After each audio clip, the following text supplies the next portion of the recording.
కుత్బుల్లాపూర్ నియోజకవర్గం జర్నలిస్టుల సమస్యల పరిష్కారం కోసం ప్రింట్ అండ్ ఎలక్ట్రానిక్ మీడియా జర్నలిస్టులు information public relation INPR office Masab Tank వద్ద భారీ ధర్నా నిర్వహించారు. తెలంగాణ వర్కింగ్ జర్నలిస్ట్ ఫెడరేషన్ ఆధ్వర్యంలో నిర్వహించిన ఈ ధర్నాలో రాష్ట్ర అధ్యక్షులు మామిడి సోమయ్య, రాష్ట్ర కార్యదర్శి తన్నీరు శ్రీనివాస్, జాతీయ కౌన్సిల్ సభ్యులు దామెర జగదీశ్వర్ గుప్తా, మేడ్చల్ జిల్లా ప్రధాన కార్యదర్శి గడ్డమీది అశోక్లతో పాటు Quthbullapur electronic and print media జర్నలిస్టులు భారీ ఎత్తున ఆందోళనలో పాల్గొన్నారు. ఈ సందర్భంగా రాష్ట్ర అధ్యక్షులు మామిడి సోమయ్య మాట్లాడుతూ జర్నలిస్టుల హక్కుల సాధనలో ప్రభుత్వ నిర్లక్ష్య వైఖరిని ఖండించారు. జర్నలిస్టులకు ఇళ్ల పట్టాలు, అక్రిడేషన్ కార్డులు, చిన్న పత్రికకు ప్రభుత్వం ఇవ్వవలసిన బిల్లులు వెంటనే చెల్లించాలని డిమాండ్ చేశారు. జాతీయ కౌన్సిల్ సభ్యులు దామెర జగదీష్ గుప్తా మాట్లాడుతూ జర్నలిస్ట్ సమస్యల పరిష్కారం కోసం ప్రభుత్వం వెంటనే చర్యలు తీసుకోవాలని, లేకపోతే రాష్ట్ర వ్యాప్తంగా రాస్తా రోకలకు వెనుక హెచ్చరించారు.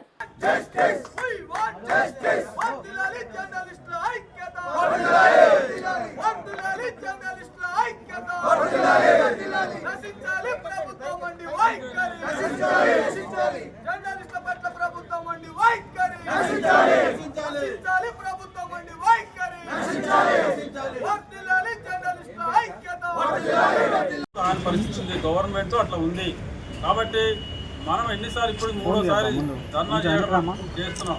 ఇంకోసారి తర్వాత మాత్రం ఇది చాలా సీరియస్గా అయితే మనం ఇప్పటికే హెచ్చరిక చేస్తున్నాము. రాష్ట్ర వ్యాప్తంగా కూడా జర్నలిస్టులు అందరినీ కూడా కదిలిస్తాం.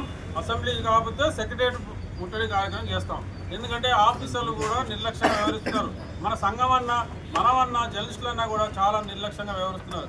కమిషనర్ గారికి తెలుసు ఈరోజు ధర్నా ఉంది, ఈరోజు అని మొన్న కూడా అంతకుముందు ధర్నా చేసినప్పుడు కూడా తెలుసు, చెప్పాం. ఇక్కడ వచ్చి ఉండండి.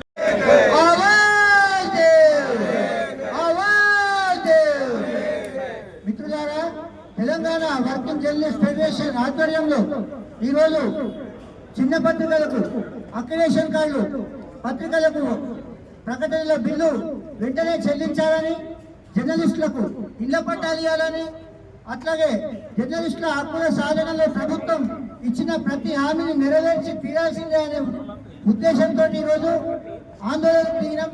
ప్రధానంగా తెలంగాణ వర్కింగ్ జర్నలిస్ట్ ఫెడరేషన్ నాయకత్వంలో, మామిడి సోమయ్య గారి నాయకత్వంలో ఈ ఆందోళన మరింత ఉధృతం చేస్తాం. ప్రధానంగా జర్నలిస్టులు అనేక సమస్యల విషవలయంలో చిక్కుకొని ఈరోజు ఇళ్ల పట్టాలు లేక, వైద్య సదుపాయాలు లేక, ఎలాంటి ఫెసిలిటీస్ లేక ఎంత ఇబ్బంది పడుతున్నారో ప్రభుత్వం గుర్తించాలి. ప్రధానంగా జర్నలిస్టుల సమస్యల పరిష్కారానికి ప్రభుత్వం వెంటనే చొరవ తీసుకోకపోతే ఆందోళన మరింత ఉధృతం చేయడంతో పాటు రాష్ట్ర రోకోలు కానీ, ఆందోళన కానీ, ఎలాంటి ఉద్యమానికైనా మేము వెనుకకు పోమని మామిడి సోమయ్య గారి నాయకత్వం మరింత ఉధృతం చేస్తామని తెలుస్తున్నాం. జర్నలిస్టుల పట్ల ప్రభుత్వం వ్యవహరిస్తున్న నిర్లక్ష్య వైఖరి, వివక్ష ధోరణికి వ్యతిరేకంగా రాష్ట్ర వ్యాప్తం నుంచి వచ్చిన జర్నలిస్టులతోటి చలో హైదరాబాద్ కార్యక్రమం నిర్వహించి సమాచార భవన్ వద్ద ధర్నా నిర్వహించడం జరుగుతుంది. దీనికి అందరి కారణం ప్రభుత్వ నిర్లక్ష్యం, వివక్ష చూపడం వల్లే. కానీ ఇన్ని ఏళ్ళుగా 2 సంవత్సరాలు దాటిపోయింది ప్రభుత్వం వచ్చి. కాంగ్రెస్ ప్రభుత్వం అధికారంలోకి వచ్చిన తర్వాత జర్నలిస్టులకు ఏ చిన్న సమస్య కూడా పరిష్కరించలేదు. మొండిగా వ్యవహరిస్తున్నది. జర్నలిస్టులు అందరినీ ఆందోళన గురి చేస్తున్నది. రోడ్లపైకి వచ్చి ధర్నాలు చేసే పరిస్థితి తీసుకొచ్చింది. గతంలో 9.5 సంవత్సరాల్లో కేసీఆర్ ప్రభుత్వమే జర్నలిస్టులకు అన్యాయం చేసిందని చెప్పేసి చాలా సార్లు మేము గొడవలు చేశాం, ఆందోళన చేశాం. అంతో ఇంతో కొంత కేసీఆర్ ప్రభుత్వం చేసింది. కానీ అంతకంటే దరిద్రంగా కాంగ్రెస్ ప్రభుత్వం ఘోర వైఫల్యం చెందింది. జర్నలిస్టుల సమస్యల విషయంలో, జర్నలిస్టుల సంక్షేమ విషయంలో విఫలమైంది. మొన్న రాష్ట్ర బడ్జెట్ లో జర్నలిస్టుల ఊసేలేదు, జర్నలిస్టులకు రూపాయి కేటాయించలేదు. అంటే ఎందుకు ఇంత వివక్ష, ఇంత కక్ష ఎందుకు జర్నలిస్టుల పట్ల?